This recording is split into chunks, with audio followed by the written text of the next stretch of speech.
जिल्ह्यासाठी असलेल्या उजवीवर बारामतीकडे डल्ला मारत असल्याचा आरोप सोलापूरकरांनी केलाय। या विरोधात सोलापूरच्या ग्रामीण भागातल्या महिला उलटे हंडे घेऊन जिल्हाधिकारी कार्यालयावर मोर्चा काढला। डाव्या आणि उलट कालव्यातून पाणी सोडावं अशी मागणी दलित शेतकरी संघटनेच्या कार्यकर्त्यांनी केली। मुंबईत गेल्या 16 दिवसांपासून उपोषणाला बसलेल्या शेतकरी संघटनेच्या कार्यकर्त्यांनी पाठिंबा देण्यासाठी सोलापुरात हा मोर्चा आयोजित केला होता।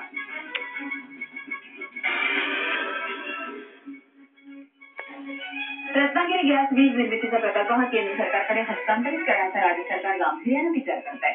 पुरेसा गॅस उपलब्ध होत नसल्यानं 2200 मेगावॉट वीज निर्मिती क्षमतेच्या या प्रकल्पातून सध्या वीज निर्मिती बंद आहे।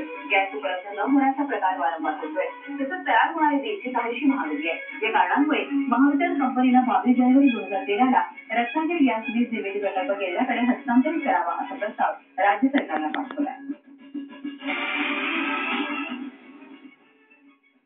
फेरीवाला धोरणाला शिवसेना मनसेने विरोध केलाय। फेरीवाला धोरणाविरोधात सभागृहात दोन्ही पक्षांनी बॅनर्स फडकावून विरोध केलाय। या धोरणामुळे मुंबईत बकाल होईल असा दावा महापौर सुनील प्रभूंनी केला। या विधेयकानुसार शहरातल्या लोकसंख्येच्या 2.5% या प्रमाणात फेरीवाल्यांना लायसन्स देण्यात येणार आहे। काँग्रेस आणि राष्ट्रवादीनं मात्र फेरीवाला धोरणाची अंमलबजावणी व्हावी अशी मागणी केली आहे।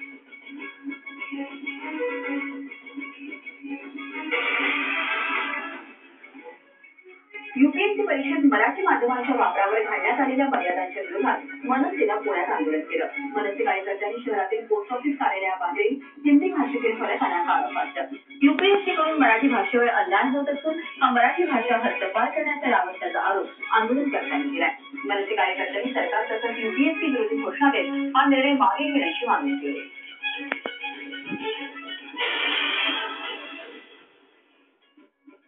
शिक्षक आणि प्राध्यापकांची आंदोलनं संपूर्ण राज्यात गाजत असताना कला, क्रीडा आणि कार्यानुभव शिक्षक संघाच्या वतीनं नाशिकच्या जिल्हा परिषदेसमोर धरणं आंदोलन करण्यात आलं। अंशकालीन शिक्षकांनी कायमस्वरूपी कामावरच्या शासनाच्या नियमानुसार सेवा शर्ती लागू करा अशा अनेक मागण्यांसाठी शिक्षकांनी धरणं आंदोलन करून प्रशासनाचं काल लक्ष वेधण्याचा प्रयत्न केला। विना अनुदानित शाळा कृती समितीच्या जवळपास 40,000 शिक्षकांनी आंदोलन तीव्र करत शाळेत शिकविण्यावरच बहिष्कार टाकलाय। अनुदान मिळावं या प्रमुख मागणीसाठी आझाद मैदानात शिक्षक गेल्या काही दिवसांपासून आंदोलन करतात। मात्र सरकारकडून कोणताही प्रतिसाद मिळत नसल्यामुळे शाळेत न जाण्याचा निर्णय शिक्षकांनी घेतलाय। यामुळे राज्याच्या जवळपास 4,000 शाळांना याचा फटका बसणार आहे।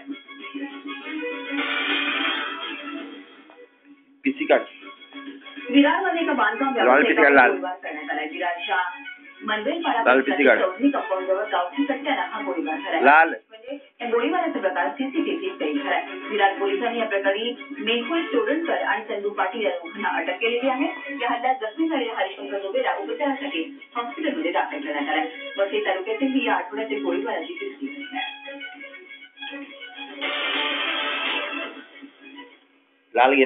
नाशिक महापालिकेकडून भद्रकाली परिसरात पावसाळी गटार योजनेच्या कामासाठी काम सुरू आहे। यावेळी काळ्या पाषाणावर कोरलेली देवीची पुरातन मूर्ती त्या खोदकामात आढळून आली आहे। तब्बल 40 ते 50 फूट खोलीवर मूर्ती आढळून आली आहे। कुतूहलापोटी देवीचं दर्शन घेण्यासाठी नागरिकांची रीत लागली आहे। नागरिकांनी गोदावरीच्या पाण्यात देवीला स्नान करून परिसरातीलच म्हसोबा मंदिरात मूर्ती ठेवण्यात आली आहे। मात्र ज्या ठिकाणी मूर्ती सापडली त्याच ठिकाणी देवीचं मंदिर उघडावं अशी मागणी होते।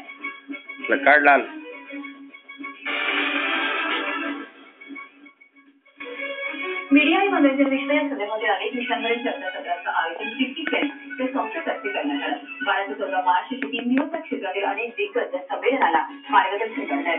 फिक्की फ्रेंड्स 2013 या नावानं आयोजित हे चर्चासत्र मुंबईत सुरू आहे। यावेळी झी ग्रुपचे चेअरमन सुभाष चंद्रा यांना मीडिया आणि मनोरंजन विश्वातील 2 दशकांच्या योगदानाबद्दल गौरवण्यात आलं। सुभाष चंद्रा यांनी व्हिडिओ कॉन्फरन्सद्वारे आपलं मनोगत व्यक्त केलं। झी ग्रुपचे एमडी गोयल या कार्यक्रमाला उपस्थित होते।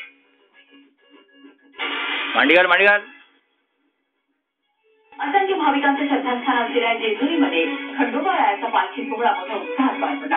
सोमवती अमावस्येला जेजुरीमध्ये खंडोबाची यात्रा भरते। या यात्रेसाठी महाराष्ट्र तसंच बाहेरून लाखो भाविक जेजुरीला आले होते। शिवरात्री आणि सोमवतीचा योग जुळून आल्यानं भाविकांमध्ये उत्साहाचं वातावरण होतं। भंडाराची उधळण करत खंडोबारायाची पालखी निघाली आणि यानंतर